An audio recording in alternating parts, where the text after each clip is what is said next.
Il ne faut jamais payer de dot si tu veux te marier avec une Thaïlandaise. Du moins, c'est ce que je pensais auparavant, il y a quelques années de ça. Donc là, ça fait 10 ans que je suis en Thaïlande, mais on va dire les premiers mois, peut-être les premières années, on va dire que j'avais une autre opinion de ça. D'ailleurs, j'avais fait une vidéo pour aborder le sujet de la dot. Et puis, petit à petit, je me suis rendu compte quand même que c'était un point très important et que c'est non négociable pour la plupart des Thaïlandaises. Voilà.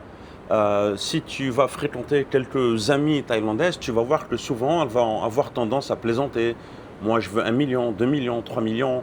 Donc, elles le disent un peu sur le ton de l'humour. Et certains hommes vont rétorquer que eux seraient prêts à laisser 20 bahts, 40 bahts. Voilà, c'est ça. Mais du côté pharaon, du côté des étrangers, on a globalement, pour beaucoup, en fait, la même perception, c'est que, ah, tu vas acheter ta femme, donc on voit ça un peu comme une transaction, une marchandise. Et sauf que, on va dire, c'est dévalorisant de dire ça. Parce que la culture, la tradition thaïlandaise est un poids énorme qui est quand même véhiculé au fil des années, au fil des différentes générations.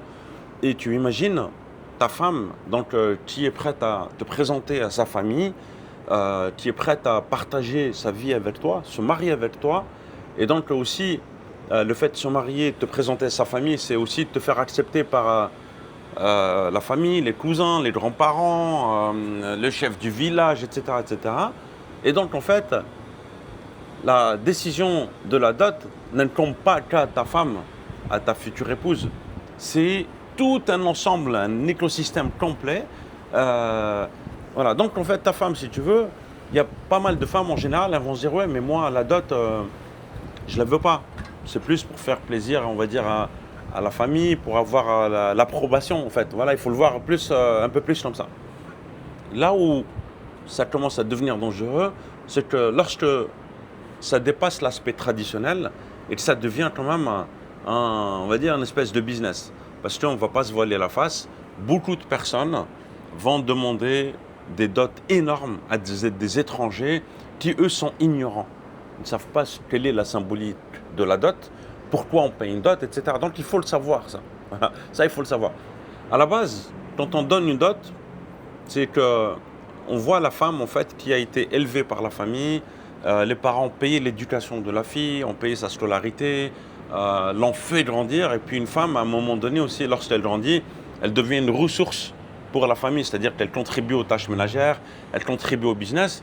Donc en fait, c'est comme si la famille, alors il y a l'aspect symbolique traditionnel, il y a aussi l'aspect que c'est une ressource qui ne sera plus disponible. Donc le futur mari va payer pour cette ressource qui devient inexistante. Voilà. Certains le voient comme ça. Maintenant, il y a certaines femmes, je sais qu'elles disent, moi, la dot, j'en veux pas. Des Thaïlandaises qui n'en veulent pas parce que et que leurs parents s'en fichent un petit peu. Je sais qu'à contrario, il y a des parents qui veulent absolument la dot parce qu'ils comptent sur ça euh, pour, on va dire, subvenir à leurs besoins.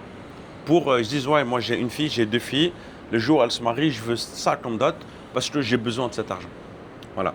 Donc, il y a ces différentes, on va dire, ces différents angles. Je vous donne un peu ce qui me vient, hein, ce qui me vient en tête, ce que j'ai aussi entendu. Et je sais aussi que certains veulent une petite dot, tout simplement, parce que c'est quand même une symbolique. Voilà. Donc moi, je me rappelle, lorsque je me suis marié, hein, je vais vous en dire un peu plus. C'est vrai qu'il y a quelques années au départ, je pensais que je me suis dit, bon, je suis prêt, pourquoi pas, à payer une dot, mais tant que ça reste symbolique, puisque c'est symbolique, c'est traditionnel, c'est symbolique. Mais si il fallait payer une dot et que ça allait devenir une transaction financière, non, franchement, je lâcherais l'affaire. Si on me demandait, allez, il faut payer, je sais pas moi, 20 000, 30 000, 40 000 euros, ça, je refuserais tout de suite. Voilà. Maintenant, si ça reste symbolique, certains vont te dire 50 000, 100 000, 150 000, 200 000 bahts. Je pense que c'est à peu près quoi? C'est à peu près entre 3 000, 5 000 euros. Ça va. C'est pas, ça peut rester en fait de l'ordre du symbolique parce que tu vas participer en fait peut-être avec cette dot-là, les parents peuvent peut-être organiser le mariage, payer les repas, faire des choses comme ça. Voilà. Il y a un autre aspect important aussi, c'est que beaucoup rendent la dot au couple. En fait, la dot aussi, elle peut servir de dépôt de sécurité. c'est que certains parents se portent garant, se disent, moi, je veux garder la dot, on va la garder pour vous, ok, vous avez mis 20 000 euros, et le jour où vous aurez un coup dur, le couple, les enfants, ben on vous remettra cette dot. Voilà. Sauf que ça, c'est dans la théorie, mais dans les faits, beaucoup ne remettent pas la dot aux enfants, voilà, aux couples mariés. Donc voilà, ça, c'est des points à avoir quand même. Maintenant, il faut savoir qu'en Thaïlande, une dot est plus ou moins importante en fonction du statut social de la femme, de son niveau d'études universitaires, est-ce qu'elle a fait des études ou pas, est-ce qu'elle travaille dans une banque, est-ce qu'elle a un gros poste, est-ce qu'elle s'est préservée pour le mariage ou pas, c'est-à-dire que est-ce qu'elle a déjà eu un mariage ou pas, tu vois, si elle s'est déjà mariée, donc entre guillemets la cote descend, si elle a des enfants c'est pareil, la dot diminue. Normalement une femme déjà mariée qui a divorcé et qui a des enfants, normalement elle ne doit pas demander de dot, voilà, de ce que j'ai entendu. Maintenant, une dot, c'est plus pour, on va dire, une femme qui se marie peut-être une première fois, qui n'a pas d'enfants, etc. Voilà. Donc là, j'attire l'attention, c'est de certains pharaons occidentaux, français, qui ont un certain âge, 50, 60, et qui vont se faire avoir par rapport à ça. Qui vont se faire avoir, ouais, ma femme me demande ma dot, mais elle est déjà mariée, elle a déjà des enfants, elle a déjà fait sa vie, et elle vient quand même te demander une dot. Tu vois? Alors que tu vas faire juste un mariage religieux. Tu vas même pas signer les papiers. Ça se trouve, ton mariage n'est même pas reconnu. Tu vois? Donc, c'est là où ça peut être un piège pour certains. Donc, renseignez-vous. Voilà. Apprenez ce que c'est que vraiment la dot en Thaïlande. Et puis, un autre point aussi, c'est que beaucoup de personnes, leurs femmes leur disent, chérie, achète-moi une maison. Ouais, mais chérie, je suis un étranger, je ne peux pas acheter une maison. Oh, maintenant, je peux acheter que des condos. Ouais, mais tu peux acheter un terrain, t'inquiète pas, je pourrais signer les papiers, et puis c'est toi qui pourras habiter dedans. Voilà. Sauf qu'au moindre conflit, c'est la femme qui va tout récupérer. Voilà. Un étranger n'a pas le droit de posséder de terrain en Thaïlande. Voilà. Tu peux posséder les murs à la maison. Les terrains, ça devient un peu plus compliqué. Voilà. Donc, pour résumer, c'est qu'il y a quelques années, j'avais fait une vidéo. D'accord. C'était pendant la pause de mon travail. Je travaillais ici, dans un laboratoire dermocosmétique ici en Thaïlande, très connu. C'était une boîte familiale. Voilà, ils m'avaient recruté parce qu'ils avaient aimé mon profil, parce que moi j'ai un profil issu du milieu pharmaceutique.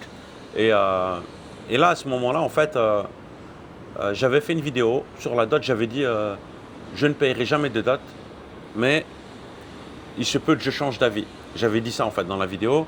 Là, je ne veux pas éditer, je ne veux pas monter cette vidéo, mais donc je ne veux pas vous mettre l'extrait parce que j'ai envie que cette vidéo reste basique, simple.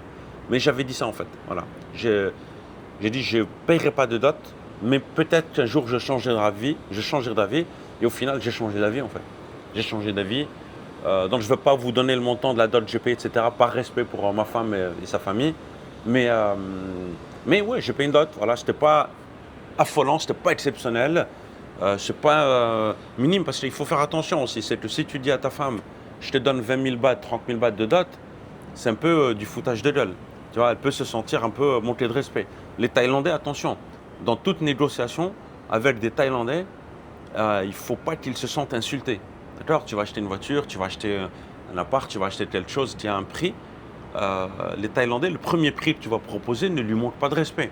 Il ne faut pas qu'ils se sentent insultés dans ta première proposition. Tu vois? C'est pour ça que beaucoup de Thaïs, en fait, ils coupent court à toute négociation parfois parce qu'ils se disent attends, mais là, il m'a proposé tel prix, tu vois, il m'a fait perdre la face, il m'a manqué de respect.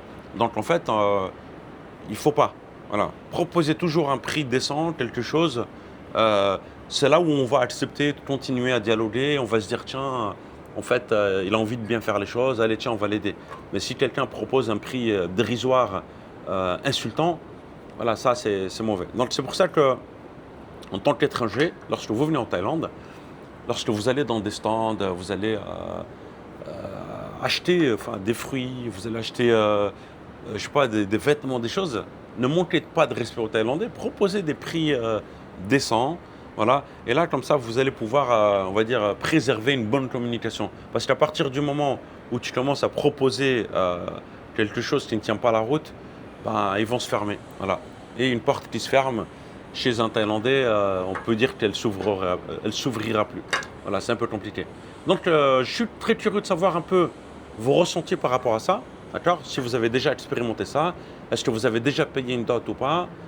Quelle est votre perception par rapport à ça? Est-ce que voilà. Je sais que j'ai un ami à moi, par exemple, un ami marocain qui s'était marié, parce que la dot, c'est pas typiquement en Thaï, hein, c'est dans plein de cultures. Je crois même dans le christianisme, il y a la dot, dans l'islam, il y a la dot, etc. Donc mon ami marocain, en fait, le père de sa femme lui avait dit, bah, tu payeras 1 dollar, symboliquement. Voilà, c'était symbolique. Voilà. Donc c'est pour ça que je dis, faites attention. Si la dot, on vous dit que c'est symbolique, la somme ne devrait pas être importante. Tu peux payer une petite somme.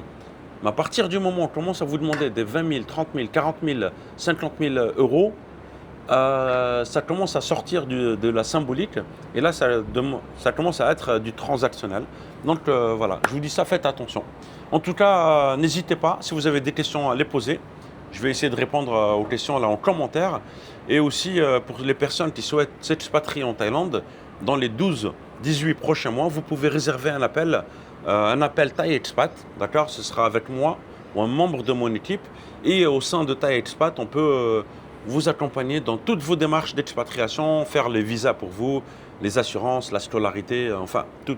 Voilà. Je vous mets le lien dans la description. Prenez soin de vous et je vous dis à très bientôt. Ciao, ciao.